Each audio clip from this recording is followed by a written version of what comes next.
Myliu aš paukščio skrydį lengvą ir debesis tartum pūkus, ant obelies senosio šarmą ir sniegu padengtus laukus. Pakvietė mus vasarėlė koncertuot į Garliavą.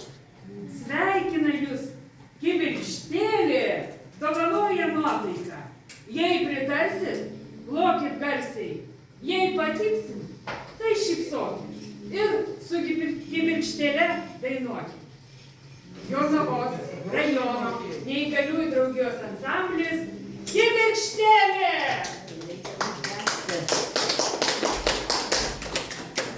Žinot, mes atvažiavom ne tik dainuoti, mes atsivežėm dar savo poetę, savo literatę.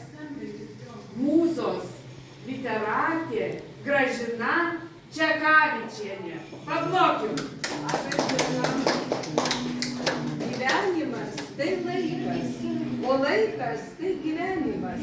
Dar vakar buvome jauni, o šiandien kiek pasenom.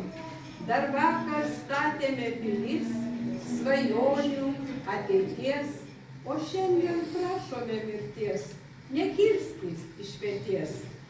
Pilna pintinė vaisių nuo pažinimo medžio ir bėga, skuba laikas, vadinamas gyvenimu. Rašau humorą. Kadangi svarbiausia mūsų gyvenime yra meilė, o meilė būna visokia, lietuviška. Lietuviška meilė per skrandį. Žemelę, namus, populizmą, praeina gerasis valiukas ir meilė pavirsta į klizmą. Donžuaniška, šampanas, rožės, bučinys, atsiveria svaigus glėbys. Kada išaušta rytas, aš vėl šiaušiu pas kitą, priduoti butelių ir asmenybę. Prabėga jau metai, o metai, ir plaukuose pražydo šalna. Bet širdelė, juk meilė nesensta, visada pasilieka jauna. Veidrodėlė, mėnulio satyrė, šiandien jauna parodyt manęs. Metų naštą paimtų satyruose, pasijūsiu. Ačiū.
Jeigu nori būti madingas, tatuiruotė reikalinga. Piešk ant rankos ar ant kojos, net ant vietos, atsiprašau, kur kakoja. Pieški vardą, širdį, rožę, mėlynai spalvingą grožį. Jeigu sako, tai gražu, beždžioniausim pamažu. Aš manau, po 100 metų ją avėsim vietoj batų, vietoj kojinių, suknelės, vietoj džinsų ar skarelės. Klimatas kasmet šiltėja, sniegas šaltis vis retėja. Nebeliks šaltų žiemų, nebereiks šildyt namų. Karšta bus, lyg pragare, virsim rūbus maloje. Tatuiruotės išvaduos, ekologija gyvos. Tatuiruoti gims vaikai, tatuiruoti augs plaukai. Aš manau, net vargšas protas bus ko gero tatuiruotas.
amžiais bus, bet žydinti bobutė amžiais bus.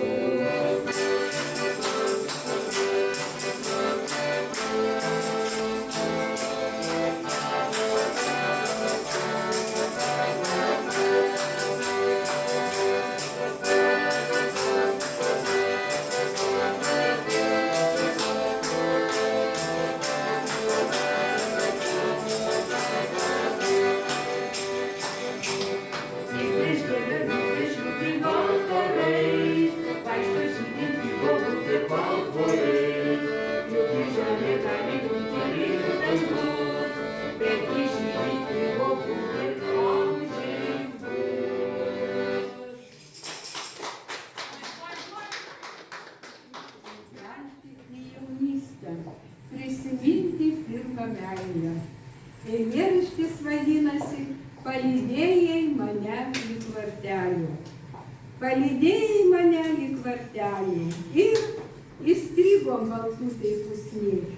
Šala kojos lengvučios batelios, bet liepsnojo ugnelė širdį. Negalėjom abu išsiskirti. Gera tai prie vartelių tylėt. Šala kojos lengvučios batelios, bet galiu iki ryto stovėti. Jau užmygo tėvelis, motulė ir užgeso lango žiburiai. Sutrepsėjo pusnyje kojelės, taip stovėti ilgai negerai. Sušalai, jis mane pabučiavo ir paglostė lininės kasas. Šiaurės vėjas laukuose dainavo, žarstė baltas žiemužės rasas. Nubridai užpustytas takeliais, sidabriniai naktys. Sušalo kojelės, bet negesta ugnelė širdį. Senam albume. O kad nepajustumėte, kad programa sustojo, papasakosiu, kaip iš tikrųjų atrodo tas mūsų koncertinis gyvenimas. Kai vadovė mums pasako, kad važiuosim koncertuoti, nu ir prasideda tada klausimai, kur, kada, o valgyti ar duos, su kuo važiuosim, ar tilpsim visi, o kaip grįšim, kada grįšim. Tiesiog patiek paklausimų. Į klausimą, kada grįšim, geriausia neatsakyti. Nes atsakymus gali būti taip, kad važiuojančių nelabai ir bus. Tai negali, tai nenori, tai ne... Žodžiu, milijonas priežasčių. Na, o prieš koncertą visada būna generalinė repeticija. Būtinai. Tai va, vadovė patvirtina. Ir vėl iškyla eilė klausimų. Kokias dainas dainuosim? O ar tikrai šitos dainos reikia? Taip. Ai, ne, jau nepabodos. O žiūrovai, ar žino tą dainą? Apie meilę dainų. Tai gerai, kad aš noriu atsakyti. O į šitą klausimą labai fainiai, kai žmonės žino iš tikrųjų žodžius, nes kai važiuoja su senom, tom tokiom jaunom jau, man iš 80 gal ne visiškumus, bet žodžių nežino. Apie ką dainuoja, nežino. Ir neįdomu. Ir tada neįdomu. O dabar buvo vaibas jau šiuolaikiškas žodis, kad jau čia buvo smagu ir gerai, ar ne? Darute, dabar apie kitas problemas paklausykite.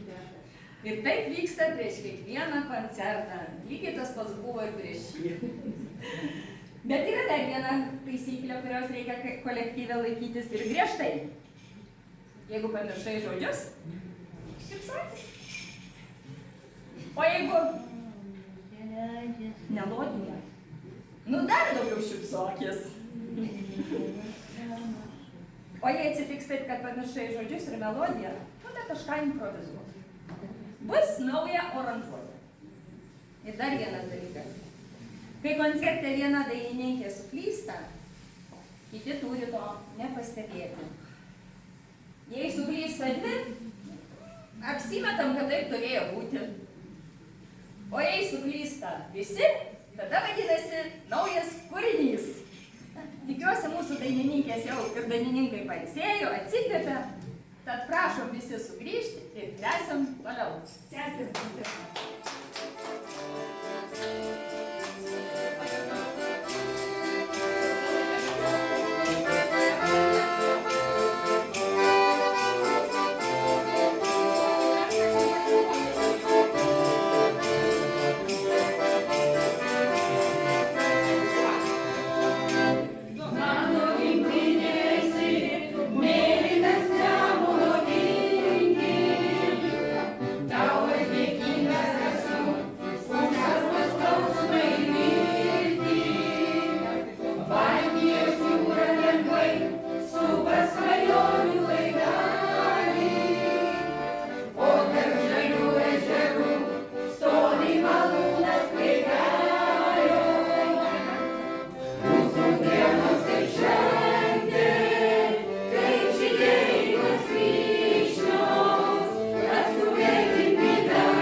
bet džiaugimės, kad buvo. Ir dabar kartu prisiminkim visą tai ir kartu padainuokim apie klevą.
Daina kupina šviesos.